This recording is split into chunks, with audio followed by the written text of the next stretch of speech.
বাঙালির রসনা তৃপ্তিতে গভীর সমুদ্রে পাড়ি দিতে চলেছেন মৎস্যজীবীরা।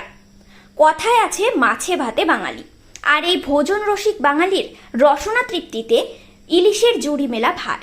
বর্ষা মানেই ইলিশ আর ইলিশের বিভিন্ন পদ, আর মাত্র কয়েকটা দিনের অপেক্ষা, তারপরই ইলিশকে জালবন্দি করতে মাঝ সমুদ্রে পাড়ি দেবেন মৎস্যজীবীরা।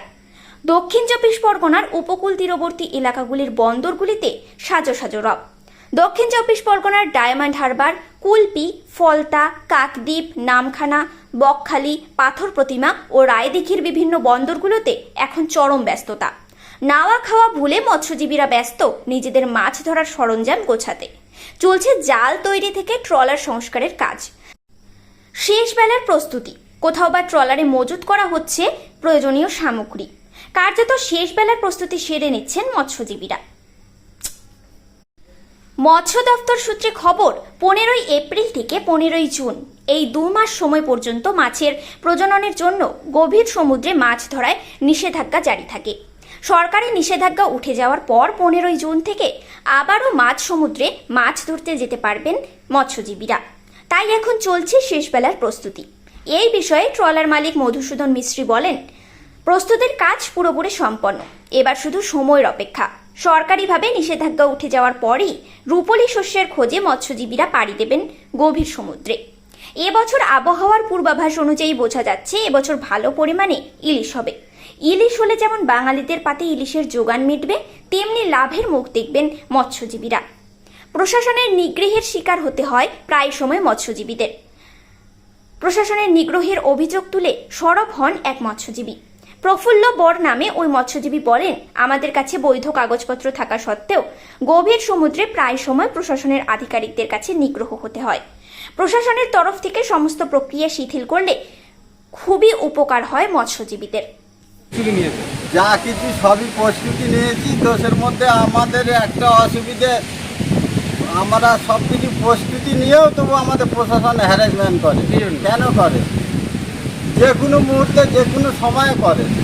কি নিয়ে কেন কেন যে কোনো একটা কাগজপত্র, ধরো আমরা যা প্রস্তুতি নিয়েছি, যে ও তো যা ভুল করে কাগজের মধ্যে, ও তো যারা করতে আসে সরকারি তারাই করে, কিন্তু যারা মূর্খ লোক একটা কাগজ নিয়ে গিয়ে করতে যায়, কাগজপত্র সমস্যা থেকে হ্যারাসমেন্ট করে প্রশাসন। আরো সরল করে ভালো, আরো ওইটা সরকারে আরো সরল করলে ওটা আমাদের ভালো হয়, বাইরে না কোনো হ্যারাসমেন্ট করে। সরকারের মতো আমরা ভালো নির্দেশ মতো, কিন্তু তবু আমাদের হ্যারাসমেন্ট করে কেন?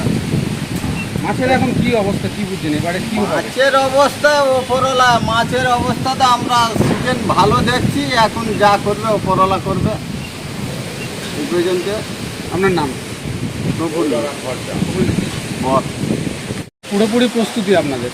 আমাদের এখন পুরোপুরি প্রস্তুতি, সব তেল বরফ বাজার সবই উঠে গেছে ট্রলারের মধ্যে।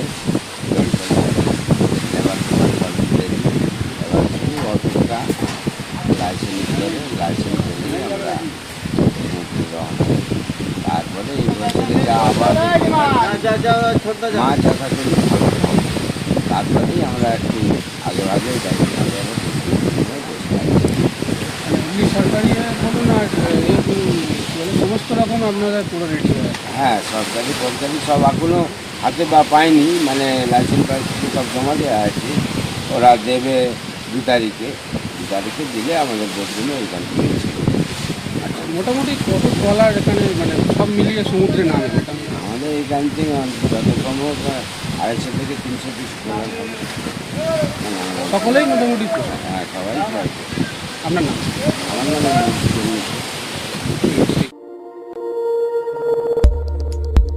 দেখতে থাকুন নিউজ প্রাইম টাইমস, আপনাদের সাথে আপনাদের পাশে।